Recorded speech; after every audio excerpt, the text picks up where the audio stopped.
नमस्ते, ही आकाशवाणी आहे। हाणे ताईं ममता खूबचंदानी खां देश ऐं विदेश जा समाचार ॿुधंदा। सभ खां पहिरियों मुख्य समाचार। प्रधानमंत्री नरेंद्र मोदी 3 ॾींहनि जी सेशल्स यात्रा ते विक्टोरिया पहुतो आहे।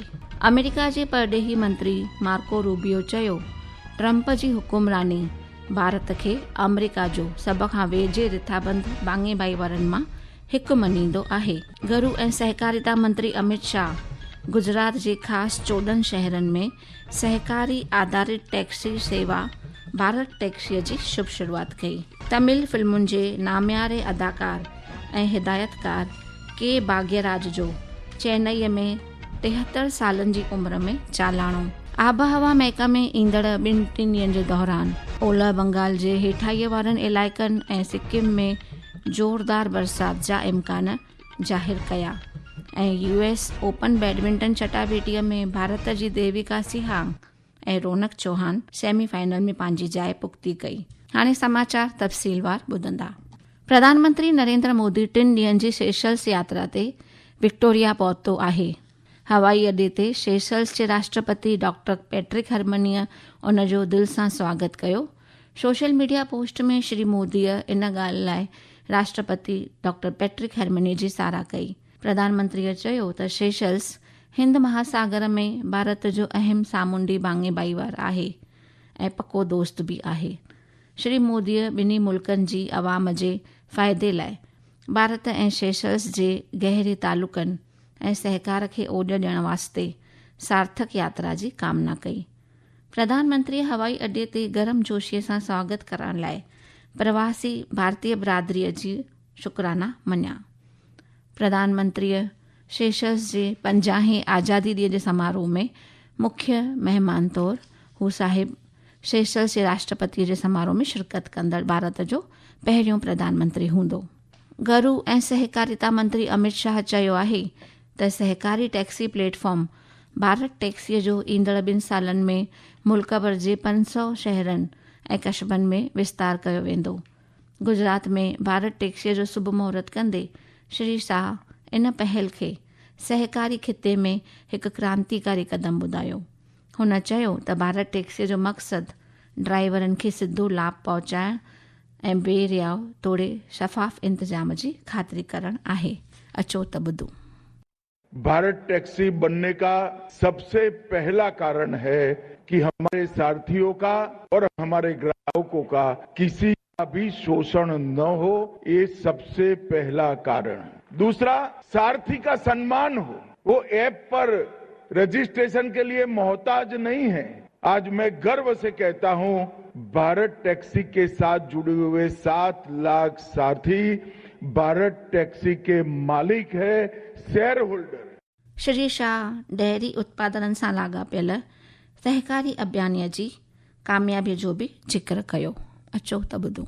एक टैक्सी बनाने का विचार आया कोऑपरेटिव बेसिस पर, तो सब लोग परेशान थे कि भाई पैसा कहां से लाएंगे। तो मैंने कुछ कोऑपरेटिव संस्थाओं को कहलवाया भी, बुलाया भी। मुझे आनंद है कि NCDC, IFFCO, Kribhco, NDDB, NABARD, NCEL, Amul, ये सब ने मिलकर बड़ी से बड़ी कंपनियों से लोहा लेने के लिए ड्राइवरों की, सारथियों की अपनी एक कोऑपरेटिव बनाने का फैसला किया। अमरीकी परॾेही मंत्री मार्को रूबियो प्रधानमंत्री नरेंद्र मोदीअ जी अॻवानी जी साराह कंदे चयो त भारत जिक्र जोगी आर्थिक तरक़ी कई आहे ऐं वैश्विक सतह ते उन जो किरदारु लगातार मज़बूत बणिजी रहियो आहे। व्हाइट हाउस में श्री रूबियो चयो त ट्रंप जी हुकुमरानीअ भारत खे सभ खां क़रीबी रिथाबंद बांगेबाई वार तौरु मञींदो आहे। अचो त ॿुधो। प्रधानमंत्री मोदी के कामों की बात करें तो वो एक ऐसे देश का नेतृत्व कर रहे हैं जो आर्थिक रूप से जबरदस्त तरक्की कर रहा है और एक वैश्विक शक्ति के रूप में पहचान बना रहा है। एक ऐसा देश जिसकी वैश्विक स्तर पर फैसलों में अहम भूमिका रहती है। ही समाचार तव्हां आकाशवाणी तां ॿुधी रहिया आहियो। वधीक समाचारनि जी तफ़सील जे लाइ तव्हां असांजी वेबसाइट newsonair.gov.in खे फॉलो करे सघो था ऐं ही समाचार तव्हां असांजी YouTube channel air news Gujarat ते बि ॿुधी सघो था।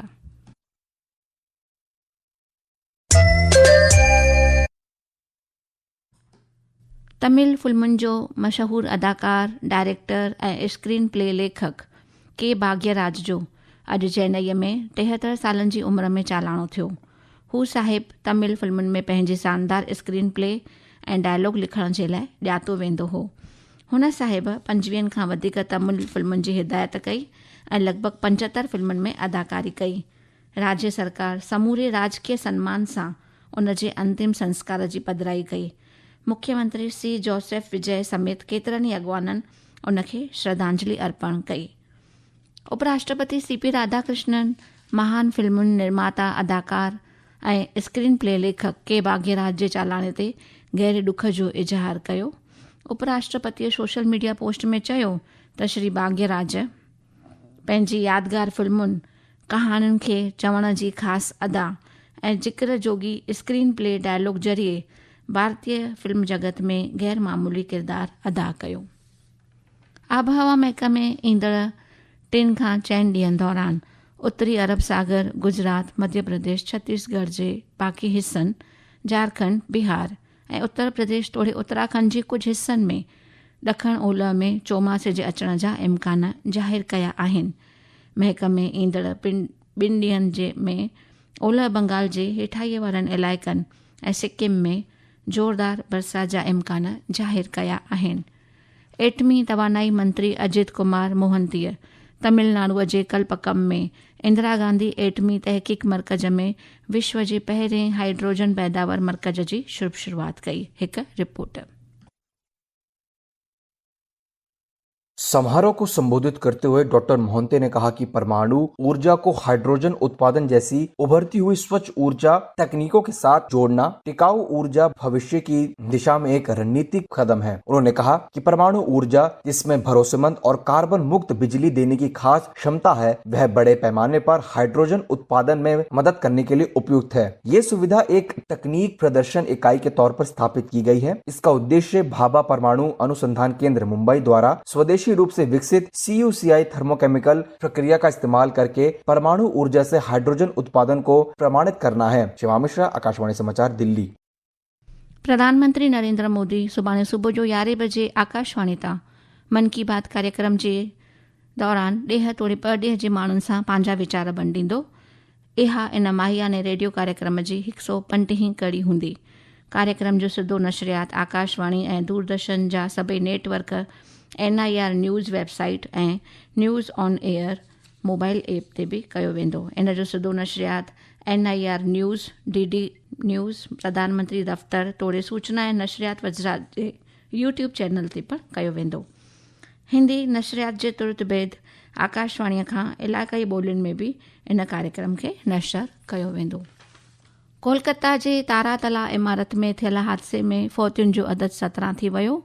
राहत ऐं बचाव जे कमनि में फ़ौज, राष्ट्रीय आपदा मौचन दस्तो, रेलवे, नागरिक सलामती, राज्य आपदा जवाबी दस्तो ऐं ॿिया इदारा मिली करे कमु करे रहिया आहिनि। रांदुनि पासे रुख कंदे US ओपन बैडमिंटन चटाभेटीअ में भारत जी देविका सिहाग ऐं रौनक चौहान सेमीफाइनल में पंहिंजी जाइ पुख़्ती कई आहे। हाणे हुन जो सामनो डेनमार्क जी लाइन क्रिस्टोफरसन सां थींदो। मुख्य समाचार हिकु भेरो ॿीहर ॿुधंदा। प्रधानमंत्री नरेंद्र मोदी 3 ॾींहनि जी सेशेल्स यात्रा ते विक्टोरिया पहुतो आहे। अमेरिका जे परॾेही मंत्री मार्को रूबियो चयो, ट्रंप जी हुकुमरानी भारत खे अमेरिका जो सभ खां वेझे रिथाबंद बांगे भाई वारनि मां हिकु मञींदो आहे। घरू ऐं सहकारिता मंत्री अमित शाह गुजरात जे ख़ासि 14 शहरनि में सहकारी आधारित टैक्सी सेवा भारत टैक्सीअ जी शुभ शुरूआत कई। तमिल फिल्मुनि जे नामियारे अदाकार ऐं हिदायतकार के भाग्यराज जो चेन्नईअ में 73 सालनि जी उमिरि में चालाणो। आबहवा महकमे ईंदड़ 2-3 ॾींहनि जे दौरान ओलह बंगाल जे हेठाईअ वारनि इलाइक़नि ऐं सिक्किम में ज़ोरदार बरसात जा इम्कान ज़ाहिर कया ऐं US ओपन बैडमिंटन चटाभेटीअ में भारत जी देविका सिहाग ऐं रौनक चौहान सेमीफाइनल में पंहिंजी जाइ पुख़्ती कई। सिंधी समाचारनि जो इहो अंक ते समाप्त थियो। मूंखे ॾींदा इजाज़त। नमस्ते।